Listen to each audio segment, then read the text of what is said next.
समझता है कि वो दोबारा हमला करने का सोच रहा है, तो आप यकीन करें कि कौम पहले से भी ज्यादा तैयार है। कश्मीर का काबिल अमल हल है जो दोनों मुल्कों को काबिल कबूल हो और खुद कश्मीरियों के लिए भी काबिल कबूल हो। आपका मुल्क है तो आप सब हैं। सियासत भी आप वहीं कर सकते हैं जहां मुल्क है, जहां मुल्क और रियासत कायम है। हमारा दुश्मन हमारे पे धाक लगा के बैठा है। अगर हमारी फौज और हमारे इदारे मजबूत ना हो तो जैसे आपने भी कहा, ये हमें एक दिन भी जिंदा ना रहने दें, ये कच्चा चबा के खा जाएं, ये गजा से बुरा हाल करें हमारा। अच्छा, हमें सब अभी एक स्कूल ऑफ थॉट है, अभी जो है वो ये कह रहे हैं कि अभी जंग मुकम्मल तौर पर अभी टली नहीं है, अभी भारत जो है वो दोबारा पलट कर वार करेगा, मजीद तैयारी की जा रही है। और सीज फायर के बाद जो है वो अमरीकी जहाज इंडिया में लैंड किए हैं और उसके हवाले से भी बहुत सारी बातें सामने आ रही हैं। आप इसको किस तरह से प्रिडिक्ट करते हैं या एनालाइज करते हैं कि सिचुएशन अभी मुकम्मल तौर पर ठंडी हो चुकी है, भारत को अब समझ आ चुका है कि नहीं, पाकिस्तान को दोबारा नहीं छेड़ना, या आपको लगता है कि वो और मजीद तैयारी के साथ पलट कर वार करने वाले हैं?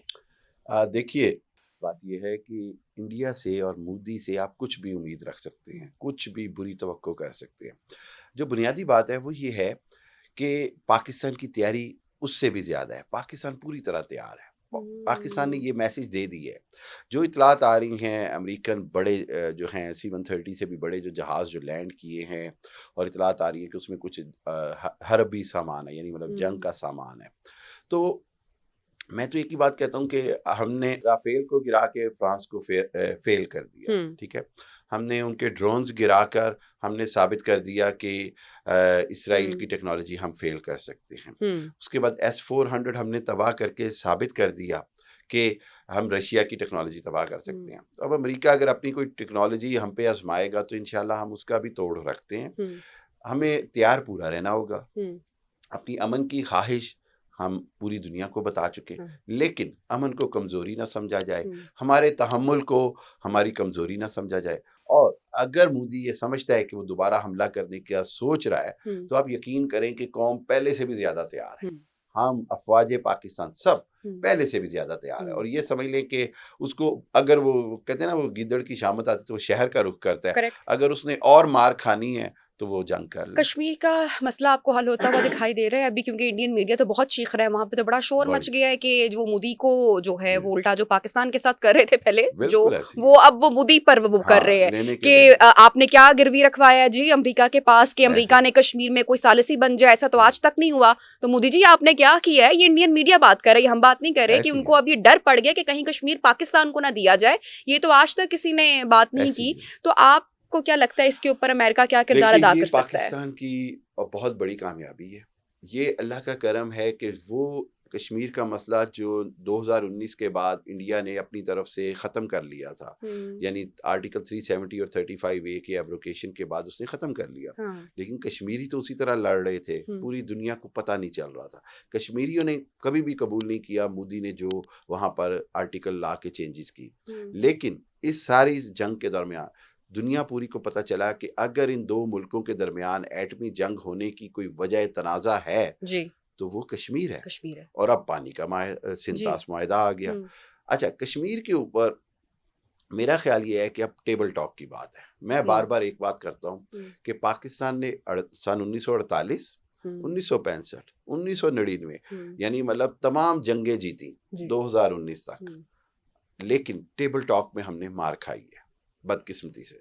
हम टेबल टॉक पे अपने वो मुतालबात नहीं मनवा सके जो हमें मनवाने चाहिए। 1948 में हमारे पास बहुत क्लियर चांस था, हम श्रीनगर तक ले सकते थे।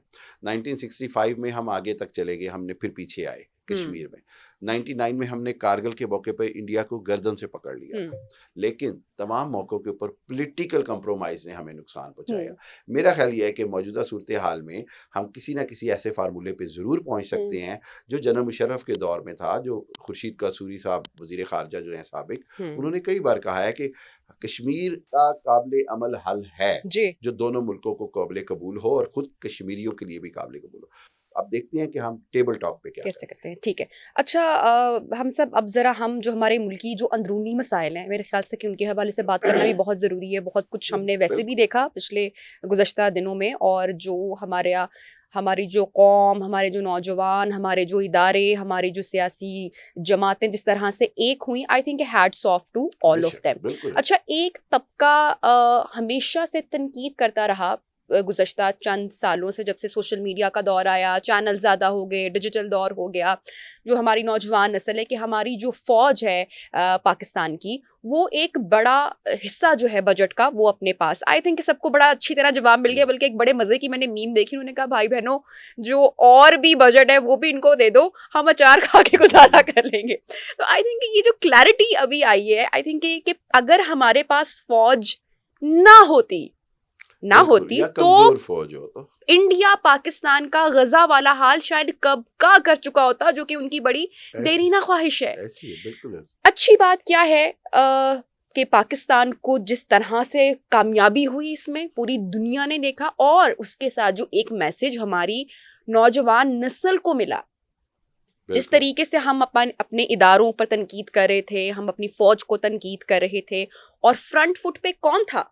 हामिद साहब, हमारी फौज थी। बिल्कुल। हमारे जो पायलट्स थे वो थे, एयर स्ट्राइक हवा में वो थे, जंग सरहद पर, बॉर्डर पर हमारी फौज मौजूद थी। बिल्कुल ऐसे ही। उनके भी बीवी बच्चे, उनकी भी माएँ घरों में मौजूद थी, और घर बैठ के हम परेशान हो रहे थे, हम अपने बच्चों के बारे में सोच रहे थे।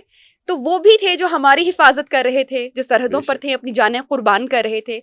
आप क्या समझते हैं कि अब क्या तब्दीली आएगी आने वाले वक्त में? जो हमारी नौजवान नस्ल है, वो जो एक तनकीद की जा रही थी, जो टारगेट किया जा रहा था मुसलसल, आपको क्या लगता है कि अब आने वाले दिनों में जो है वो क्या रुख होगा, और क्या मैसेज मिला हमारी उस ग्रुप को?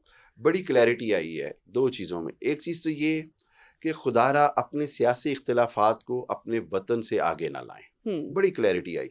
दूसरी क्लैरिटी ये आई है कि आपका मुल्क है तो आप सब हैं। सियासत भी आप वहीं कर सकते हैं जहां मुल्क है, जहां मुल्क और रियासत कायम है।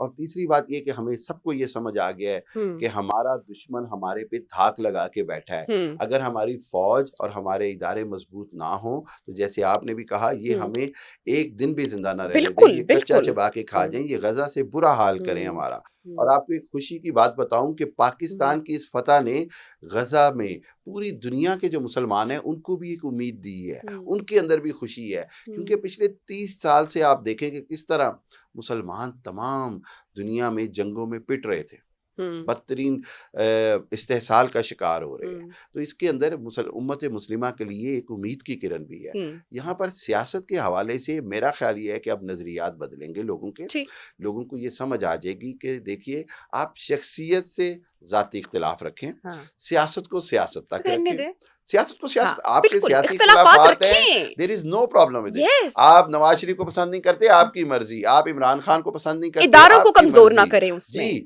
आप नवाज जरदारी साहब, बिलावल से, किसी से भी आपके इख्तिलाफात हैं, this is your choice. One thing is clear कि the national interest must be a red line. कौमी जो मुफाद है उसके ऊपर अगर कोई भी बात करता है तो मैं समझता हूँ कि उसकी जो वतन से मोहब्बत और वतन से जो इखलास है, जो वतन से वफादारी है, वो डाउटेड है। कैसे हो सकता है आप अपना देखें, मादरे वतन यानी अपनी माँ के खिलाफ भी कोई बात करें?